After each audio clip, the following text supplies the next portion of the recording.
उस रात मिथिला के राजमहल में राजा जनक ने महर्षि अष्टावक्र से एक ऐसा प्रश्न पूछा जो आज भी हर स्त्री और पुरुष के मन में उठता है। पत्नी के जीवन में पति बनकर कौन आता है? और जो उत्तर मिला उसने जन्म जन्मांतर के रहस्यों से पर्दा हटा दिया। नमस्कार प्रिय दर्शकों, स्वागत है आपका सात्विक ज्ञानधारा में। आज हम सुनेंगे अष्टावक्र और राजा जनक का वह दिव्य संवाद जो बताएगा कि पतिप का संबंध केवल इस जन्म का नहीं बल्कि आत्मा की अनंत यात्रा का रहस्य है। मिथिला का राजमहल शांत था। रात्रि का अंतिम प्रहर चल रहा था। चंद्रमा की शीतल किरणें महल के प्रांगण में फैल रही थी। राजा जनक अपने कक्ष में बैठे गहन चिंतन कर रहे थे। उनके मन में एक प्रश्न बार बार उठ रहा था। उन्होंने संसार में अनेक दंपतियों को देखा था। कहीं पतिप के बीच अथाह प्रेम था तो कहीं केवल संघर्ष और पीड़ा। कहीं एक दूसरे के लिए प्राण देने का भाव था तो कहीं एक दूसरे का चेहरा तक देखना कठिन लगता था। अगले दिन जब महर्षि अष्टावक्र राजसभा में पहुंचे तब राजा जनक ने उनके चरणों में प्रणाम किया और विनम्रता से कहा, गुरुदेव, आज मेरे मन में एक ऐसा प्रश्न उठा है जिसका उत्तर मैं केवल आपसे ही प्राप्त कर सकता हूँ। अष्टावक्र मुस्कुराए और बोले, राजन, प्रश्न ही ज्ञान का द्वार है। पूछो, क्या जानना चाहते हो? राजा जनक बोले, गुरुदेव, पत्नी के जीवन में पति बनकर कौन आता है? क्या यह केवल संयोग है या इसके पीछे कोई गहरा रहस्य छिपा है? अष्टावक्र कुछ क्षण मौन रहे। उनकी आंखें मानो अनंत आकाश को देख रही थी। फिर उन्होंने धीरे से कहा, राजन, यह संसार जितना दिखाई देता है उससे कहीं अधिक रहस्यमय है। जो व्यक्ति किसी स्त्री के जीवन में पति बनकर आता है वह केवल इस जन्म की घटना नहीं होता। उसके पीछे अनेक जन्मों की यात्राएं, कर्म और संस्कार कार्य कर रहे होते हैं। जनक ने आश्चर्य से पूछा, क्या प्रत्येक पतिप का संबंध पूर्व जन्मों से जुड़ा होता है? अष्टावक्र बोले, अधिकांश संबंध कर्मों के सूत्र से बंधे होते हैं। आत्माएं कभी बिना कारण नहीं मिलती। जिस प्रकार नदी का जल अंततः समुद्र तक पहुंचता है उसी प्रकार कर्म आत्माओं को एक दूसरे तक ले आते हैं। जनक बोले, तो क्या एक स्त्री का पति पहले जन्म में कोई और संबंध रखता था? अष्टावक्र आगे बोले, कल्पना करो, दो आत्माएं कई जन्म पहले एक दूसरे से जुड़ी थी। उनमें से एक ने दूसरी को पीड़ा दी। कर्म का नियम कभी नष्ट नहीं होता। अगले जन्म में वही आत्माएं फिर मिलती है ताकि संतुलन स्थापित हो सके। जनक ने पूछा, तो क्या पति पत्नी का मिलन केवल कर्मों का हिसाब है?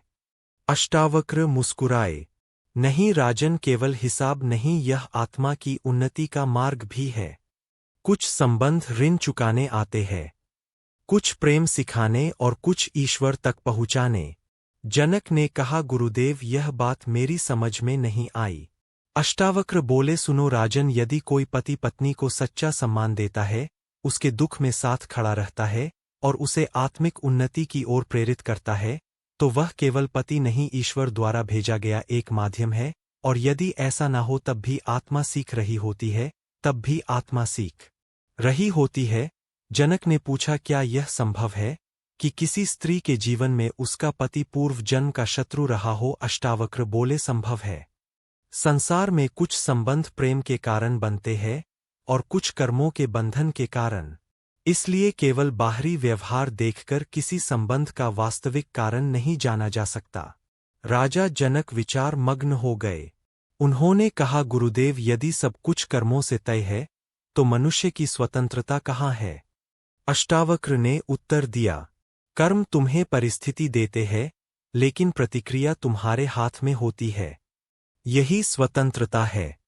जनक बोले, अर्थात पति का आना पूर्व कर्मों का परिणाम हो सकता है, लेकिन उस संबंध को कैसे जीना है यह वर्तमान कर्म तय करते हैं। अष्टावक्र प्रसन्न होकर बोले, तुमने सत्य को छू लिया राजन। कुछ क्षण बाद जनक ने फिर प्रश्न किया, लेकिन एक बात अभी भी मेरे मन में है, यदि आत्मा अमर है और शरीर नश्वर तो पतिप का संबंध वास्तविक कैसे हुआ? अष्टावक्र मुस्कुराए। उन्होंने कहा, यही तो सबसे बड़ा रहस्य है। वास्तव में ना कोई पति है ना पत्नी, यह केवल शरीर के संबंध है। आत्मा ना पुरुष है ना स्त्री। जनक चौंक उठे तो फिर संसार में यह बंधन क्यों बनाया गया? अष्टावक्र बोले, आत्मा को अनुभव कराने के लिए जब तक मनुष्य स्वयं को शरीर मानता है, तब तक वह पति, पत्नी, पुत्र, माता, पिता जैसे संबंधों में बंधा रहता है। लेकिन जब आत्मज्ञान होता है, तब वह जान लेता है कि सभी आत्माएं एक ही परम चेतना का अंश है। जनक की आंखें चमक उठी। उन्होंने कहा, गुरुदेव, तो क्या पत्नी के जीवन में पति बनकर वास्तव में कोई आत्मा आती है, जो उसके कर्मों, उसके सीखने और उसके विकास का साधन बनती है? अष्टावक्र बोले, हाँ राजन, लेकिन इससे भी बड़ा सत्य यह है कि हर आत्मा के पीछे स्वयं परमात्मा कार्य कर रहा है। इसलिए अंततः पत्नी के जीवन में पति बनकर भी वही आता है, मित्र बनकर भी वही आता है, शत्रु बनकर भी वही आता है। गुरुदेव, यदि मैं इस पूरे रहस्य को एक वाक्य में समझना चाहूं तो आप क्या कहेंगे? अष्टावक्र ने अपनी आंखें बंद कर ली। कुछ क्षण बाद उन्होंने कहा, राजन, पत्नी के जीवन में पति बनकर वास्तव में वही आत्मा आती है जिसकी उसे अपने कर्म पूरे करने, अपने संस्कारों को परिपक्व करने और अपने आत्मिक विकास के लिए आवश्यकता होती है। फिर उन्होंने आगे कहा, लेकिन अंतिम सत्य इससे भी आगे है। जनक उत्सुक हो उठे। वह क्या है गुरुदेव? अष्टावक्र ने उत्तर दिया, अंतिम सत्य यह है कि ना कोई किसी का पति है और ना कोई किसी की पत्नी। सभी आत्माएं परमात्मा की ओर यात्रा कर रही है। कुछ समय के लिए वे एक दूसरे का हाथ पकड़ती है, साथ चलती है, एक दूसरे को सहारा देती है, एक दूसरे को सीख देती है और फिर आगे बढ़ जाती है। राजा जनक की आंखों से आंसू बह निकले। उन्होंने अनुभव किया कि संबंधों को लेकर उनका पूरा दृष्टिकोण बदल चुका है। अष्टावक्र ने कहा, जब तक मनुष्य केवल शरीर को देखता है, तब तक वह बंधन में रहता है।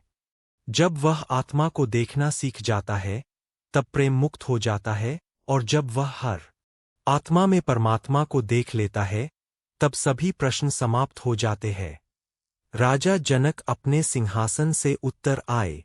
उन्होंने महर्षि अष्टावक्र के चरणों में दंडवत प्रणाम किया। उनका हृदय कृतज्ञता से भर गया था। आज उन्हें अपने प्रश्न का उत्तर मिल चुका था। उन्हें समझ में आ गया था कि पत्नी के जीवन में पति बनकर कोई संयोगवश नहीं आता।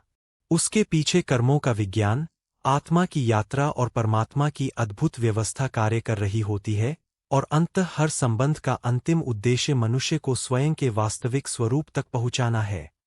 महर्षि अष्टावक्र मौन हो गए। राजसभा भी मौन हो गई। लेकिन उस मौन में एक ऐसा ज्ञान गूंज रहा था जो शब्दों से कहीं अधिक शक्तिशाली था। यही यह दिव्य संवाद